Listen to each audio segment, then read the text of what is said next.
You're listening to Newshour, coming to you live from the BBC studios in central London. I'm Julian Marshall. Ukraine's President Volodymyr Zelensky has angrily rejected accusations from Amnesty International that Ukrainian forces put civilians at risk by operating on occasions from populated areas.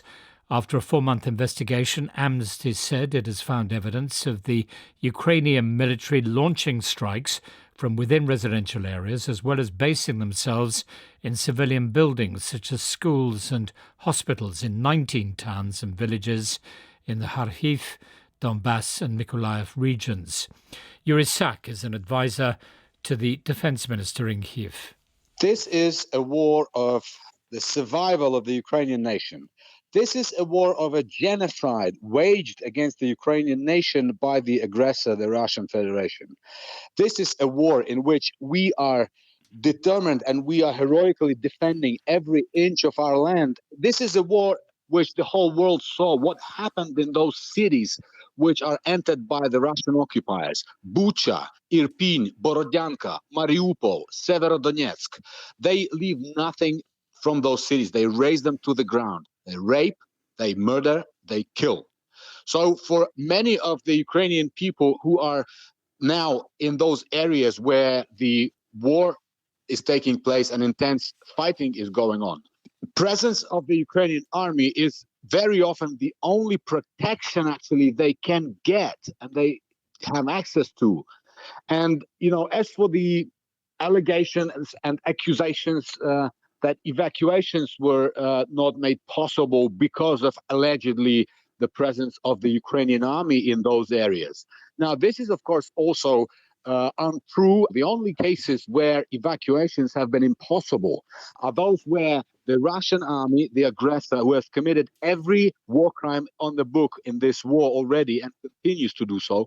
So when Russian army obstructs evacuations, which we have seen in every city from where Ukrainian authorities have tried to organize evacuations. Okay. But is it possible in the circumstances of what you say is a fight for survival that Ukrainian forces have on occasions based themselves in schools, in hospitals? I mean, it would seem to me that an empty school is a very good temporary barracks.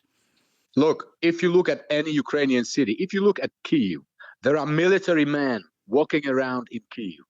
Not so long ago, there was military equipment in Kyiv because we need to protect ourselves. So, and of course, at the beginning of the war, there was, hundreds of thousands of volunteers who wanted to join the territorial defense forces, and they have joined them. So, of course, when you get that amount of people wanting to protect their country from the enemy, it is impossible to envisage sufficient number of military buildings. So the question is, what would Amnesty like Ukrainian army to do? To just go out in the open field and leave until we are obliterated by the enemy? We're as it is.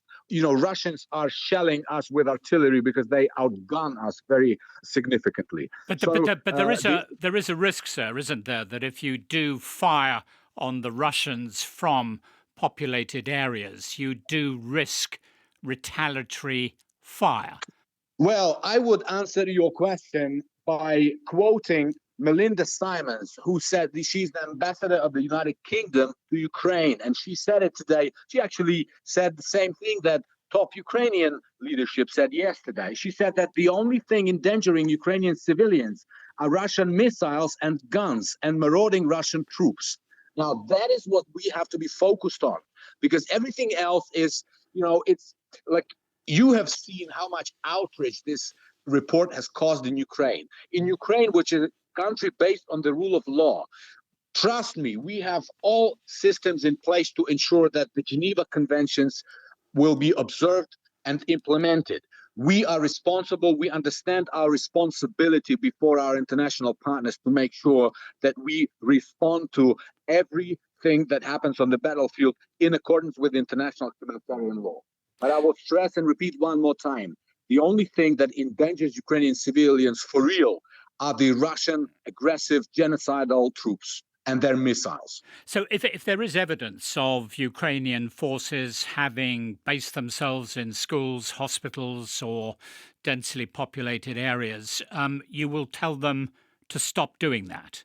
Every case in which there is allegation that international humanitarian laws are violated will be dealt with accordingly by the Ukrainian authorities, by the Ukrainian Office of the General Prosecutor, by the military prosecutors. At the moment, we are determined to continue to fight and win. And we hope that international partners stand by us, provide us with more weapons, and we can win this war faster, because this is the only guarantee, this is the only way to protect our civilians. If we leave those cities to the enemy, we have seen what happened in Bucha, we will just have another spate of atrocities. And I don't think that's something that anybody is interested in. That was Yuriy, an advisor to Ukraine's defence minister, speaking from Kiev. And a short while ago, my colleague Julian Warwicker caught up with Amnesty International's Crisis Response Programme Director, Joanne Mariner.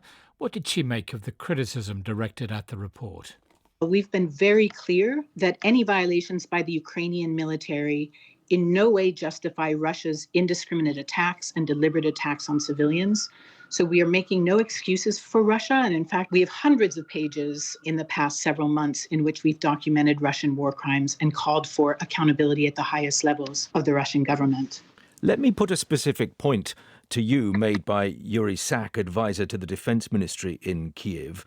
He said, are you seriously suggesting that Ukrainians should go out into the field waiting for Russian missiles to rain down on them? No, we're suggesting that Ukrainian military forces have a number of choices about where to position themselves.